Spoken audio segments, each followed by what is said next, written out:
Welcome. Me and Tara are just being ridiculous here. Hi, guys. Welcome to Really Relatable with Tara and Alexis. We are so excited for today's episode. We're just going to jump right into it with our small business shout out. We are going to be shouting out Aardvark Wine Lounge. They are right across the way from us in downtown Green Bay. They are a wine bar. It is right in their name. And they have all from the reds to the sweets to the desserts to the whites. They have a plethora of their wine wall. It's like a big machine. Yeah, right? It's so cool. You pour your own. Yeah. They give you this fake little credit card, like what you used to get like in games, and you'd put it in there like Super a fake fancy. ATM. Yeah. Yep. And then it keeps track of how much you've poured and how much you owe at the end. And then it's amazing. But their little appetizers are great. And they're a newly married couple. Are they? Yes, they just got married. They had a huge wedding in Italy, I think. Oh. Yeah, they went like to Europe. And then they did not a honeymoon, they did a family moon. So because everybody was there for the wedding, they kept their children. I want to say they have 4 kids together, or maybe it's 3 kids together. And they kept them there. And then they traveled Europe for 2 weeks, I think, with the kids. Okay, that's amazing. Yeah. I mean, if you're going to be going all the way Right. to Italy, make do Yeah. of all the time that you have Yep. there. And yeah, make it a trip for everybody. Yeah. I love that. Yeah, and she said they planned their wedding, because they would go over there to try different wines all the time. So that's what Okay, yeah. that's why they have such good wine. They go everywhere and They go. anywhere to be able to bring in the good stuff. Hey, wine is worth flying for. It really is. I mean, across the world. I will say I went to Napa for my 30th birthday, and it was like by far my favorite trip ever. I have not been there. I want to get there though. It is so worth it. We ended up renting a Jeep Wrangler, and we hired a driver. He literally calls himself Santa Claus. That's amazing. Yeah. He had like a big white beard, long white hair, and he was like a tour guide throughout all of Napa and Sonoma. So we were learning about all the different wineries and all the different areas that there was to offer while we were on our trip. And yeah, he called himself Santa Claus. So I love that. Well, when you go to Aardvark, it's like the same thing. So when you go through the machines, you can start like in Spain and then go all the way through Africa. Like all their wines are from different places. Yeah. So if you're downtown Green Bay, check it out. And then pop right across the street and come see us at our Yes, please. brokerage. We love visitors too. We have a wine cabinet as well. Not as good as Aardvark's, No. but we do have a wine cabinet. Yeah. Ours are for closing gifts, Yeah, they are. but that's okay. So you just have to come and buy or sell a house through our brokerage, and then help Yeah. yourself to our wine Yeah. cabinet. But Aardvark, all you need is the card. All you need is a card. Okay, so I have an amazing, inspiring story for us today. Okay. So there is this girl, and it deals with White Castle. Have you ever had White Castle? Like the burgers. Yeah. Okay. I Okay. think of burgers and go-karts. Is that right? I think I think they're just burgers. Just burgers. Why am I thinking because I think their by flag Bay is, Beach? Don't we have something that it is a White Castle, but it's not actually White Castle? No, that's But it's a White that's Castle. a White Castle car park thing where Yeah, you can like that's race not boats. the and White cars. Castle. No, yeah, but I Okay. do think the White Castle logo has like a checkered flag in it. Yeah. No, wait, No? what's that? My producer, You're our thinking producer, saying NASCAR no. now. I No. love saying my producer. Baxter's back there like, stop talking. Okay, so White Castle. Okay, so White Castle, I did not know this about White Castle, but I learned it through this story. So this girl named Jamie West. This part of the story is really sad, but she was in foster care from the time she was 4. So she was from Arizona. And I guess in Tempe, Arizona, back in the day, this was in the 90s, they didn't have a super good CPS system. Like when your children ended up in foster care, it was just like, it wasn't a good situation because they were just experiencing like massive crowding into the city. And so they were having more homelessness, more issues, and not really the infrastructure to help deal with misplaced children or children that need to be placed. And so this girl unfortunately ended up in this horrible care system. And she said she was in 64 foster homes between the age of goodness. 4 and 12. 64. Between the ages of 4 and 12. Yes. Oh my God. So she started running away at 10, but then they catch her and then they wouldn't even put her back into foster. They'd put her into like community homes, but those really weren't meant for children. They were meant for people who had like issues, like serious issues, whether it was mental health issues or medical issues. And so they didn't have really room for her. So she would just keep running away. So finally she figured out how to run away and not get caught. And she ended up living in a encampment underneath a bridge with like 700 children. And so these children, all under the age of 14, so the youngest was 11 to 14, like helped take care of each other. And they would just make sure that each other was like, they said, we watched out for each other as best we could. They were each other's family. They were each other's family. But she still had to go seek food, right? So she would go out and she'd try to figure out like where she was going to get work or food from, because she's not employable. Number one, legally, she can't even work because she's 12. Right.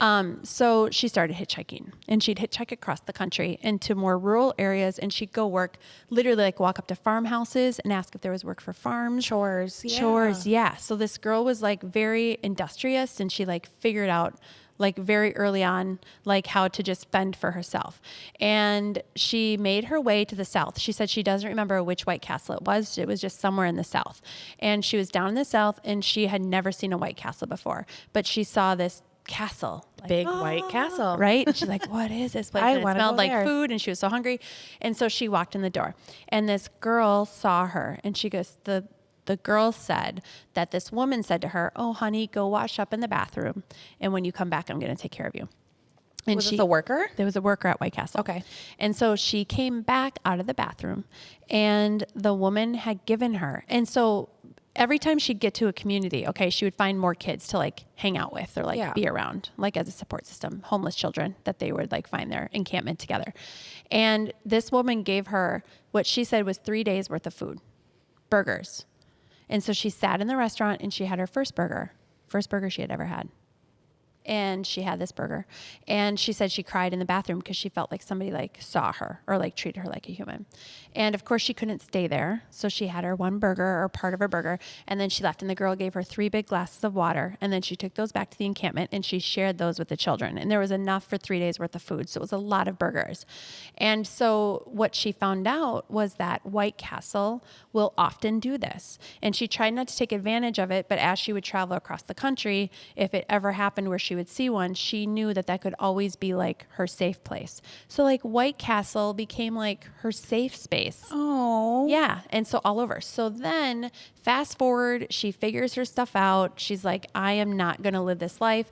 At 16 years old, she hitchhiked back to Arizona because at least it was warm there, and she had some roots there, and she ended up going to school. She ended up, now she owns a business. So when she found out that White Castle was opening their very first one in Arizona, she's like, to her boyfriend at the time, who she'd been with for 15 years, was like, we are going to White Castle, and we are going to be the first people in the door. And so they went there, and they camped overnight, and they wore like royalty clothing because it's the White Castle. So she's biggest supporter. Like like I'm picturing like Burger King hats, like at White Burger Castle, King right? hats. So like they're at White Castle, and they're waiting to get in, and the news covers them. And the news then covers their story. Like, why in the world are you camping to be the very first person in White Castle? And she's like, well, let me tell you. Yeah. That woman changed the trajectory of my life. Like, I knew that if this strange woman could care about me, somebody somewhere should be able to care about me, and I'm worth being cared for. And so that one act of kindness from that woman started this thing within White Castle. So when White Castle heard this story, they got the owner of White Castle to come to that, like flew him, like he was there for opening, which he wasn't planning on being, and then welcomed them in, and then made them the White Castle Customer of the Year or Customer of Life, or I don't remember the name of it, but it was like some big like honor. You are our people. Yeah. Yes. And then do you know what happened? Soon as he said that, she turned around, and the boyfriend was on one knee and proposed to her in front of White Castle when he was in his king uniform. Oh my God. Her knight in shining armor. In front of Castle. And so then they had their wedding there, and the kitchen fed 200 people. Homeless. I don't know. Probably. Oh my God. Probably, yeah. They probably invited homeless people, actually. I bet they did. I don't know for sure, but it was 200 people. And that kitchen fed 200 people, and they had this wedding at White Castle.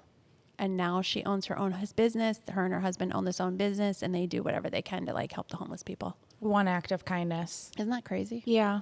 I love that. I love those kinds of stories. I know. You never know what just one little thing that usually, like if you're a good person and you see somebody that's in need, usually there's something that's like inside of you that's driving you to want to do something to be able to help them.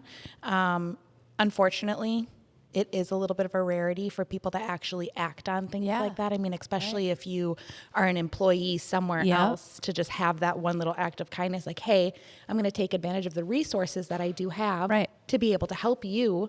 You know, that was a really big offering. That was a really big act of kindness, as small as it might have been, because look at how big it ended up being to this one girl in her entire life. I mean, she ends up getting engaged and married. I know, to a guy in a king outfit. And by the way, I don't know why all of our stories end up having to do with kings and queens of something, but this one, because you're obsessed with monarchy. No, but this one, like the king of, they're like the king and the queen of the White Castle. They are. Yeah. You know, a lot of our stories too, a lot of these feel-good stories, isn't this like our second or third one that's kind of tied back to like food? Yes. Like it all happened around food. Yeah, we had the Waffle House, the little boy raising money to be able to support the single dad. Yeah. And now we have this White Castle one. Yeah. And the food bank one. Yeah. With the other king. Yeah. Of Dubai. Where was he? The monk. I don't know. The non-silent monk. Yeah. But our monks. Okay. Anyways, the priestess, Hindu priest. Now. Yeah. So anyway, so I just thought it was like, it's incredible. And again, we talk about this all the time. It's like that one act that you have no idea is going to impact somebody forever. And I think that's like, it's so interesting to me too, that girl like went back to her roots, right? Like she figured out a way to get back to where she could be, to make her life different or find that place that feels like home. And we're going to hear about that, like with the guest that we have coming on, how he's traveled all over, been all over, family is all over, but brought here as a Green Bay Packer player. Yep. And then stayed here because Green Bay is like home. And going back to his roots and wanting to be able to help in the only way that he knows how. That's right. Yeah.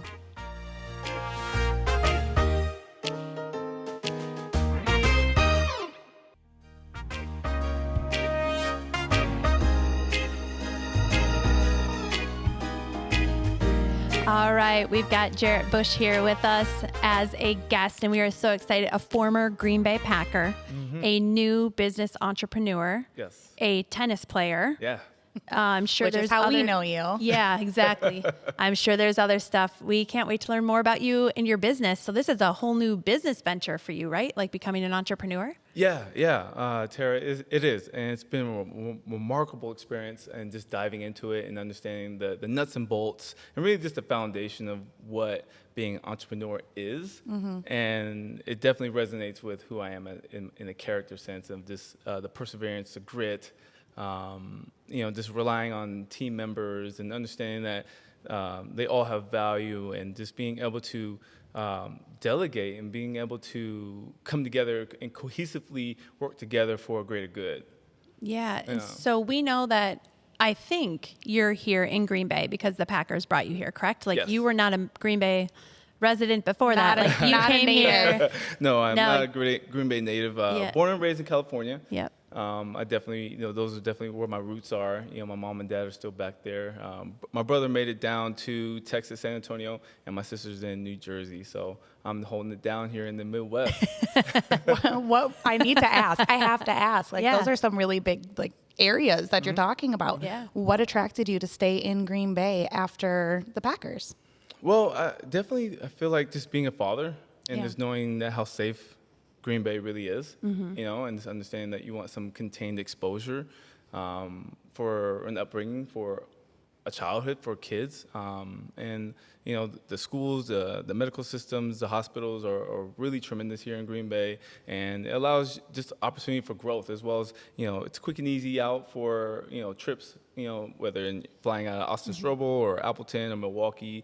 So it makes it really convenient. You really get used to the winters. I think going to school in Utah really groomed me to an opportunity to kind of just have your body acclimatize, towards that, and allows you just to develop, fluid, cold-bloodedness, I think, ultimately.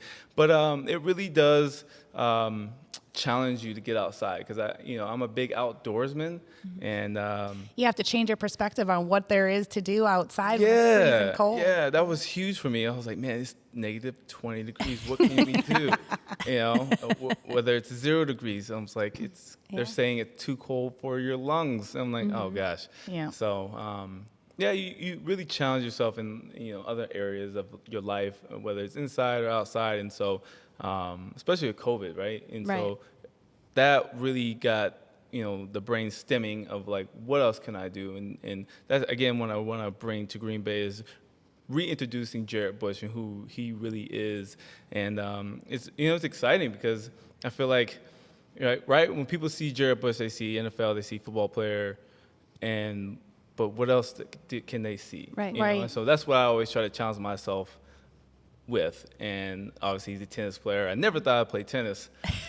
Are you addicted like we are? I am. It's so fun. Oh, yeah. Yes. I like it as long as you're on my side of the court. Yeah. Then I'm fine with it. If you're on the other side of the court, I'm like, I'm going over there. Yeah. Well, right. And so again, that tenacity, Yeah. right?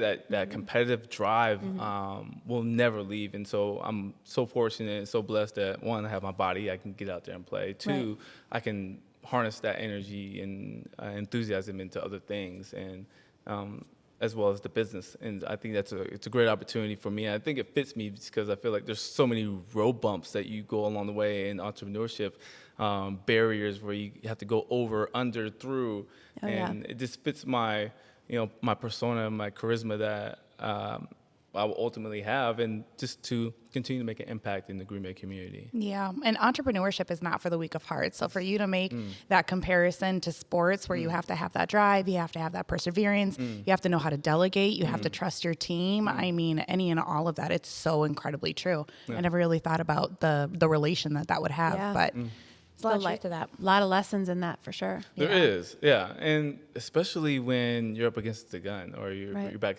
against the wall, and just trying to figure out and use your creative skills, and especially I think that's where you find out a lot about yourself is when your back is against the wall.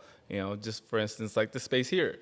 I imagine that you guys had to really get creative on like what you guys wanted to do. Yeah. But you guys came together and it is immaculate. Thank you. So give you guys yourself a hand for that. Yeah. So, and people can't see because it's a podcast. So what Jarett is talking about is he's sitting here in our office, which is downtown Green Bay in the corner of the Hotel Northland. And we like to say that when we took it over, it looked like a bomb shelter. And Totally. And and then with that same grit, drive, determination, like all those things, we just saw something that could be so much better, and really wanted to have it be when somebody walked in, it's like, that's who we are. It's part of the branding. It's not just who we are as people, but we wanted that to flow over into the space so people could know like who Legacy was from the time that they walked in the door. And I know you were kind of speaking to that before we went on air a little bit about how you talk a lot about learning more about branding in your own business. So can you take us back just a little bit? First of all, what is the name of your business? So it's the entrepreneurship. Blow Dry Bar. Okay, cool. Yes. So it's a hairstyling, highly recommended product, and as well as it offers convenience. I feel like as moms, and I was talking to my mom as I was cultivating this idea, I was like, Mom, how many times were there the moment where you didn't have time to go out with Dad because you felt like you weren't ready? Or how many times do you feel like you were too busy organizing our lives as kids, as a mom, that you couldn't take care of? You lose a little bit of you. Right. Yeah. Right. And so this is the product that I wanted to cultivate and bring to Green Bay because of my upbringing as a childhood, to see my mom or my sister, kind of just going through those times where they neglected themselves, or they were selfless enough and to allow to care for others. And so this is a product where they can go online, book a time, get the hair done, get in, get out. We do makeup applications as well. Oh, wow. Yes, and we do hair extensions as well. And amazing. It's an amazing product. I love it. I had my daughters go through it, and they loved it. And it's just a sense of love. We want to put love and rejuvenation in that building so that when you guys walk in, you guys are being cared for, you guys are choosing us, you guys trust us, and we want you guys looking and feeling your best when you walk out. Yeah. Well, and I always talk about the fact that, like, as women, we wear multiple hats. We are mothers, we are caretakers, we are wives, we are, whatever hat it is that we're wearing. Usually, that's where a lot of our time and effort and energy goes into, and a lot of that ends up pulling back from whatever importance it is that we can pour into just us. Like just like me as Alexis, for example, or like just Tara is just Tara. So to have that is incredibly important, because rejuvenation, we got to be able to take care of ourselves in order to be able to pour any amount of that energy and effort and love and care into any of the other hats that we wear on a daily basis. So that's amazing. And it's definitely it was a hole in Green Bay that needs to be filled. Definitely. And so that's why I wanted to bring the Green Bay. As a single dad, I understand about just understanding that when our cup is overflowed in love and self, right, we can pour into others. Right. And so I knew that when I got a haircut, I was like, man, I felt really good because I took Look that good, time. feel good. Yes. Feel good. And so I really want to create that space for women. My inspiration were my 2 daughters. Nice. And I think that's definitely where it came from, because I know at some point if my daughters or my mom have been ran down, I know there's got to be other females here in Green Bay that feel that same way, that need this opportunity and space to come and just fill their cup up, overrunneth, so they can fill into other spaces. Are you finding that there's a really big attraction? Like, are you getting a lot of women that are actually setting aside that time to be able to pour that into themselves? Because that in itself brings a lot of mom guilt, or just guilt in general. Like, oh my God, do I have the time to be able to do this? Are you getting a really good show up for what it is that you're doing? Yes. So we're not open yet. So the construction builds December 15th. So we'll be open in February. So we're not up and running yet. We're next to Panera. Okay, great. Yep, right there Awesome. in Ashwaubenon. So, okay. Yeah. So I've gotten a ton of inquiries. I have to, I have to kind of pump the brakes for them. Yeah, which is really good. We will be serving and pouring drinks. There's a membership fee of $85, so it's about 2 blowouts for $85. So the membership will also get you priority booking, so you can have that convenience, as well as we'll be serving wine, some beer. Well, I guess we'll be there. Yes. I guess I'll get a blowout or Yes, two. and some champagne. So we call that the pink carpet treatment. Nice. Yes. Oh, so I love that. Come on in, Love come that. all. Oh, we will. Yeah. You name champagne and we're there. That's not a problem. Yeah. So my stylists are fabulous. I have right now. I only have 3 to 4 stylists. They're great. And will all they be licensed. full time, or will they be renting their chairs? So we'll see as the clientele, cultivates and develops. But right now, I think we'll have 2 full time, but maybe 1 part time, and then 2 makeup artists. So we'll kind of just go from there, and the influx of clientele we'll either add or just keep it right there. But I imagine foreseeing and forecasting that we'll have to add more.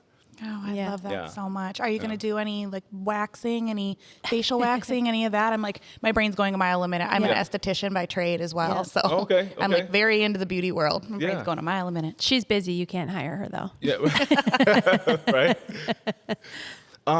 So no waxing, but I imagine that we could do something with a partnership. Maybe a ladies' night out, bring in a esthetician. Come in, do some waxing, do some eyelashes, things like that. Yeah. So I never say no. You always try to find a way. Yeah. Where there's a will, there's a way. That's yeah, right. and where there's a demand too. I mean, women want what they want. That's right. Definitely. Yeah. I like that you chose to open the business here in Green Bay rather than going back home or going down, to Texas or out east. I think we have found, and I think it's been proven just through the successful businesses that we've seen here. This is an amazing place to open a business. It is. Because people will support you. They will come and find you. They will stay away from the box stores. They'll do those things too. Green Bay is ran by small business entrepreneurship. It truly is. Yeah. So No, I agree. like that you stayed here, and I'm sure you're going to continue to find a lot of support in this area as you open your doors in February. So we're excited to see that open. We'll be there. Are you going to do a grand opening? Yes. Okay, Yes. we'll I'm be looking there. forward Heck to it. yeah. Yes. We're going to Let In us know. February, Yeah. I can definitely have wine then. This baby will You be can. out of me. Yes, for sure. Yes, I have my cigar lined up. That's Mm-hmm. great. I do have a bottle of wine lined up, so there's a lot of anticipation on my part. Yeah. Oh, so Yeah. much fun. Yeah. So is it just you in your business, or you said that you have your team that's around Mm-hmm. you? I mean, have you kind of gone out and handpicked and selected your team, or was it Yes. something that it was a collective idea? Yeah, no, great question, Alexis. So I have handpicked my team, and that was again one of the biggest things I had to learn was to delegate because I was a DIYer. I was like, I'm gonna do it. I am Jarett Bush. I am Too strong. much. And I was like, you know what? Whew. I gotta, let me dish some of these tasks to other people, and so I learned real quickly. So I have a general manager, Siobhan. She's great. She has like 10 years experience working at Dry Bar, so I pulled her over, and so she understands the logistics of hairstyling business, and so as well as Jasmine and Tess. They're phenomenal. Yeah, they're great personalities. They're doing the training right now, so we're doing the customer service, like script rolling, and how do you address certain customers that may be tough, that that they need to handle. And some of them are young, some of them have a little bit more season, but at the end of the day, I just want to continue to build that confidence in them and to be able to give that exceptional customer service, because ultimately that's going to play into the reviews, which again plays into the client. Oh, the big little town of Green Bay. You want to have good reviews. Right. It's huge. Yep. Yeah, Well, big and time. that actually goes along with what we always talk about. It's like a lot of business is who you know. It really is. And you have a great story because you can say you were a Green Bay Packer. Yep. Because once you're a Packer in Green Bay, Right. people are like, wait, who, what? Packers doing what? Where? Okay, you're still signing autographs at Shopko? Like, yes, we'll be there. Like that, people just absorb that. So I think you're going to have a really great story to tell where people are going to continue to come in your doors. And I know a lot of people too, with your history, especially with the players, you get a lot involved in the community. Is there like a certain nonprofit that you find really connected to, or something that you're all about that you want to tell us a little bit more about? We love learning about nonprofits in the community.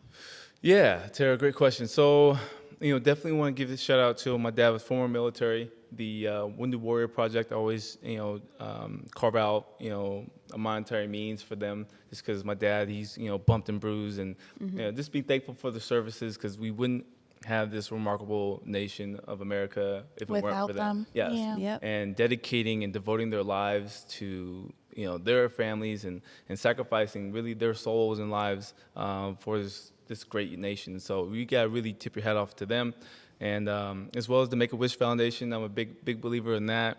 Just seeing kids and understanding, like, tomorrow is never promised, and cultivating that wish for those kids is really remarkable and very moving for me, as well as the breast cancer. My mom and dad were diagnosed with cancer as well, and so I'm a huge just pusher for the cancer.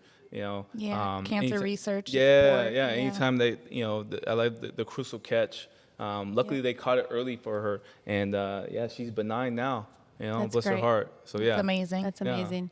We are proud to say that we have actually given to all of those causes. Yeah, we gave in back this- to the Wounded Warriors, actually. Was it our first or a second give back? I think a second give Our back. second give back, and it was actually I was able to call in my uncle, and he brought in a buddy that was from Vietnam, and they actually received the check in honor of Wounded Warriors. Oh, so right.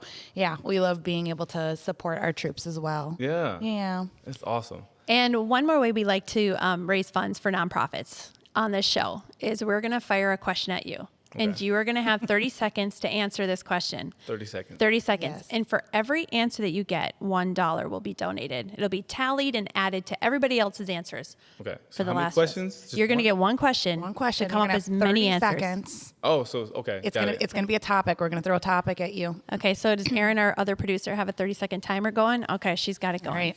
All right, here's your big question. Name as many sports as you can that do not have balls. None. Ready?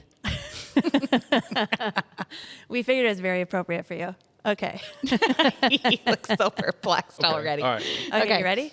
On your mark, get set, go. Wrestling.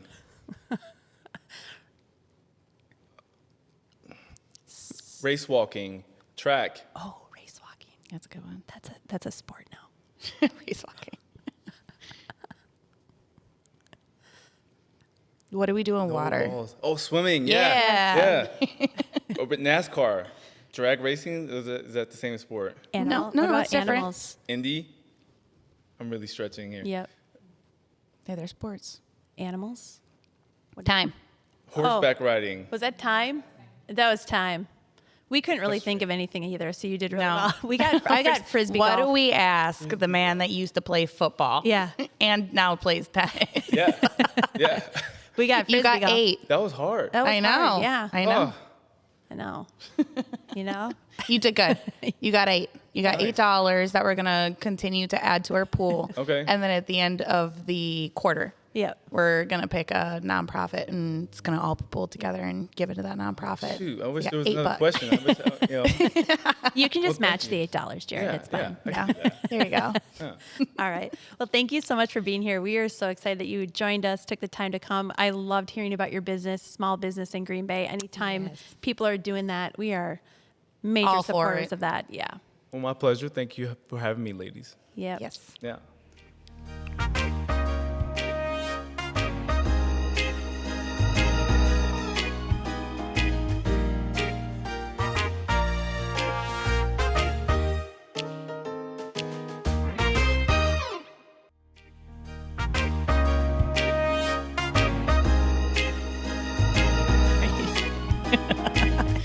Okay, so we loved being able to meet Jarett. Oh my gosh. I didn't know much about what it was that he was doing Me or either. really who he was just as a human being outside of the Green Bay Packers and seeing him hit some balls at Western Racket. Yeah. Well, and I think just being in Green Bay, you have to be a Packer fan. Yeah. Right. So you hear the name and you're like, oh my gosh, Packer You player. get You kicked know? out. Yeah. You go to Chicago. Right. Yeah, exactly.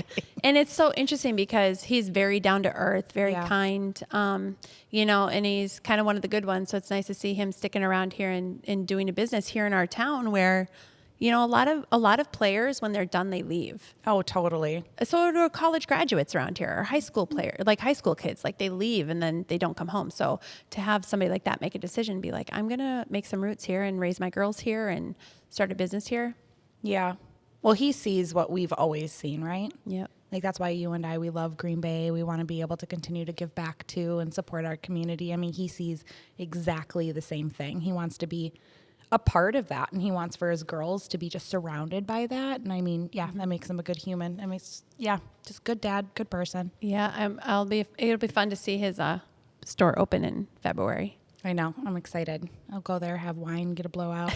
Yeah, you'll be able to have wine. I know. Oh, and our producer did tell us the name of the place that you were trying to think of. It's not White Castle. It's not White Castle. Castle It was Carts. Castle Carts. I know. I just heard it like immediately. It is Yeah. a White Castle building. It though. is, though. I mean, just It is. I don't know. You might be able to get burgers there too, so it's very confusing. It is confusing. It's very confusing. They should get White Castle burgers at the White Castle Carts. That's a good idea. Yes. Let's Castle Carts, if you're listening, make it happen. make it happen. We'll be there. But until then, you can catch us on Spotify. You can catch us on Apple. You can catch us anywhere you get your podcast from. Yep. Tune in. We love being able to entertain you guys. Yep. And until next time, remember to always stay Really relatable.